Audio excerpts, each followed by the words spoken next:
Me apresentando para quem não conhece, sou o professor Miguel, tenho esses canais no YouTube há algum tempo e gosto de fazer um trabalho eclético. Nesse caso aqui, opinando a respeito de política e também a respeito da palavra de Deus, que eu julgo ter alguma experiência.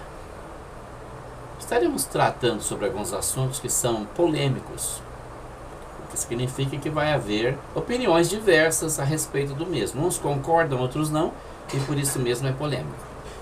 Hoje vamos tratar do assunto do Caio Fábio a respeito dos seguidores de Bolsonaro. Só adiantando, não sou seguidor de Bolsonaro, voto nele, apoio ele, acredito que ele é um homem honesto, mas sou seguidor de Jesus Cristo e não de Bolsonaro. Eu gostaria de estar fazendo um comentário sobre um vídeo que eu assisti essa semana do Caio Fábio. Ele fala sobre os seguidores do Bolsonaro com uma autoridade tão grande, como se ele fosse a pessoa mais esclarecida do mundo, como se ele conhecesse nossas mentes, nossos corações. Ele ainda diz que é impossível servir a Deus e ser seguidor do Bolsonaro.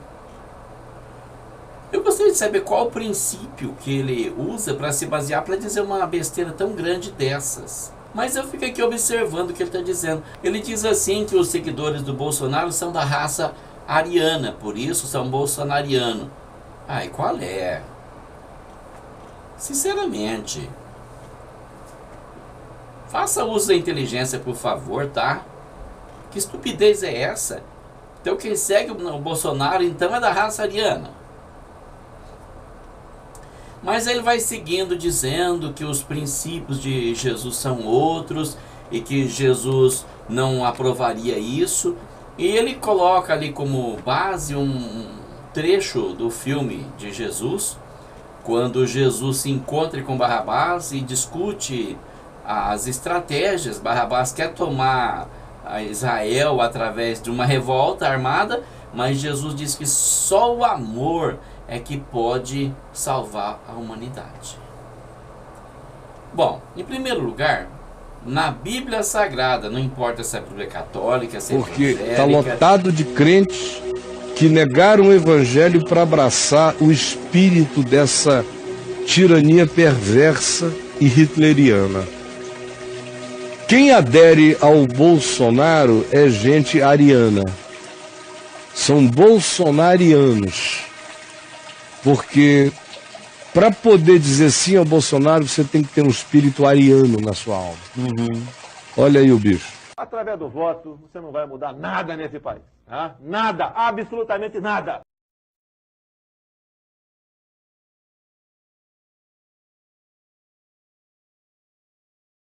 Vamos combater a espada com a espada. Aquele que pegar uma espada será morto pela espada. Mas temos que calar os gritos de lamento de Israel. Ouça, Barrabás. Seu ódio cega para a verdade. A nova Jerusalém não será construída com mortes e revolta.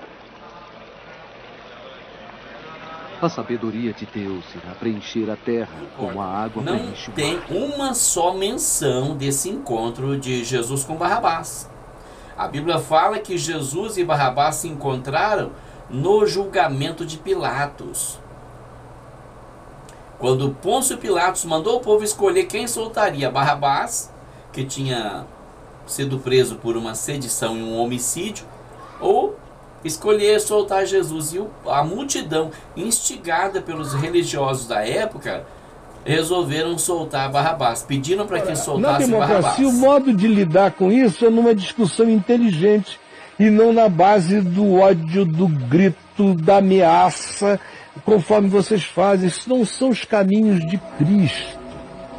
Não é o modus operandi de Jesus.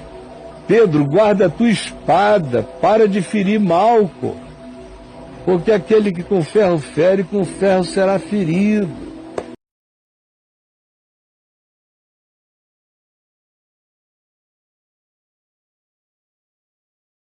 Em Cristo não aprendestes assim.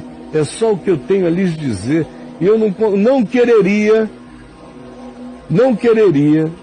e não acho que seja possível alguém ser de Jesus, do Evangelho, e uma vez que diga, bom, agora está na hora de esquecer que eu sou de Cristo e deixa eu falar como um neonazista, porque eu defendo as causas que eu defendo é mesmo no tranco neonazista e com ódio.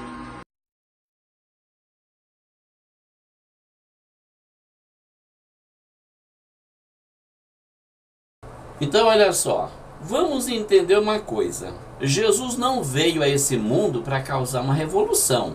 Jesus não veio para guerrear contra as forças militares de Roma. Jesus veio para guerrear contra as forças espirituais das trevas, contra o diabo, contra a morte, contra o inferno, contra a condenação da humanidade. Não podemos esquecer qual era a missão de Jesus. A missão de Jesus não era livrar Israel da mão dos romanos. A missão de Jesus era resgatar a humanidade caída. Então Jesus não ia matar ninguém. Acho que isso é muito óbvio, né? Agora, o que acontece? Quando Jesus ressuscitou, quando ele ia subir para o céu, depois de 40 dias aparecendo para os discípulos, e lá ele se despediu deles. Eles perceberam que Jesus ia voltar para o céu. Então um deles perguntou: Senhor, tu restaurarás nesse tempo o reino a Israel? Ou seja, o Senhor vai libertar Israel da mão dos romanos agora, nesse tempo? E ele respondeu soberanamente: não vos pertence saber os tempos nem as estações que o Pai estabeleceu pelo seu próprio poder. Mas recebereis virtude ao descer sobre vós o Espírito Santo. Vós sereis minhas testemunhas, tanto em Jerusalém como em toda a Judéia, Samaria, Damasco e até os confins da terra. Vocês vão levar a boa nova da salvação. Então, olha só, a missão dele, a missão que ele veio cumprir na terra, tinha sido concluída com sucesso. E essa missão não era reconquistar Israel, derrotar Roma. Não, mesmo porque a profecia sobre Roma ainda estava em andamento. Ainda ia se cumprir a profecia de Daniel a respeito de Roma. Iria um longo tempo para se cumprir. Durou mais de 1500 anos. Agora vamos separar as coisas, por favor. No livro de Provérbios nós podemos ler o seguinte: se te mostrares frouxo no dia da angústia, então a tua força será pequena. Olha, é difícil falar que a pessoa segue Bolsonaro e é cristão. Não, porque ser cristão é defender o que é direito. Ser cristão não é baixar a cabeça para qualquer um, não. A pessoa entra na tua casa, ele é um bandido, é um estuprador, e porque você é cristão você fala: olha, eu não posso reagir. E ele diz assim: eu vou te matar, eu vou estuprar sua mulher, vou estuprar seus filhos e vou matar todo mundo. E você fala: bom, eu sou cristão, não posso reagir. É isso que Deus quer de você? Faça um pouco de uso da razão, seja um pouco inteligente, vamos ser racionais, tá? No mesmo livro de Provérbios onde eu li, está escrito assim: se tu deixares de livrar os que estão sendo levados para a morte e aos que estão sendo levados para a matança, se você disser: nós não sabemos o que está acontecendo, porventura não considerará aquele que pondera os corações?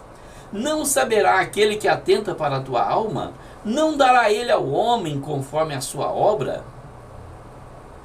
Ou seja, o pecado de omissão também merece castigo. Da mesma forma, se nós não fizermos o esforço necessário para acabar com a violência nos dias atuais que nós estamos presenciando, então nós seremos coniventes com essa violência, nós seremos coniventes com essa mentira, nós seremos coniventes com essa maldade. Depois, nós não estamos tomando a justiça nas nossas mãos de maneira nenhuma. Nós estamos apoiando alguém que é autoridade para que faça justiça.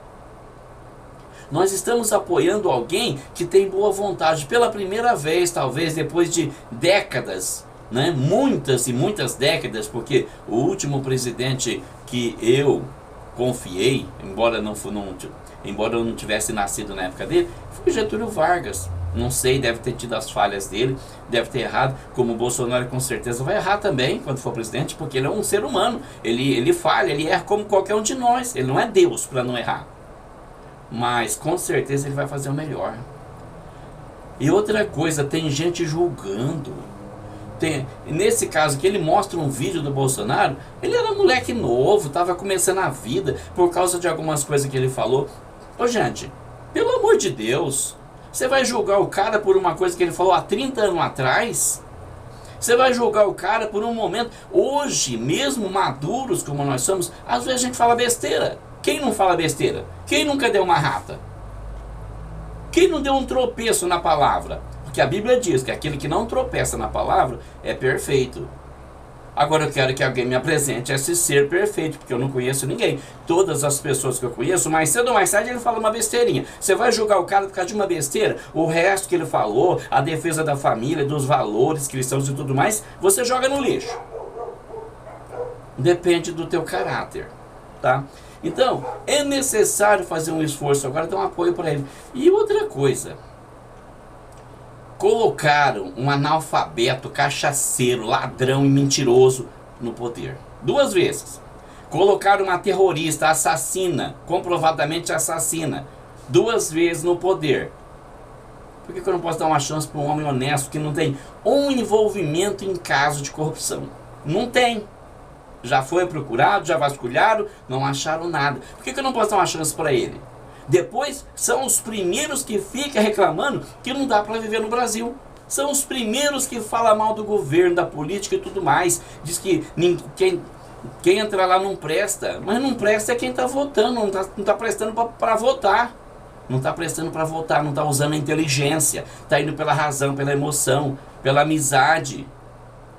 Então fica atrás de amizade e não cobra nada do político, tá? Não reclama no ouvido dos outros não, tá bom?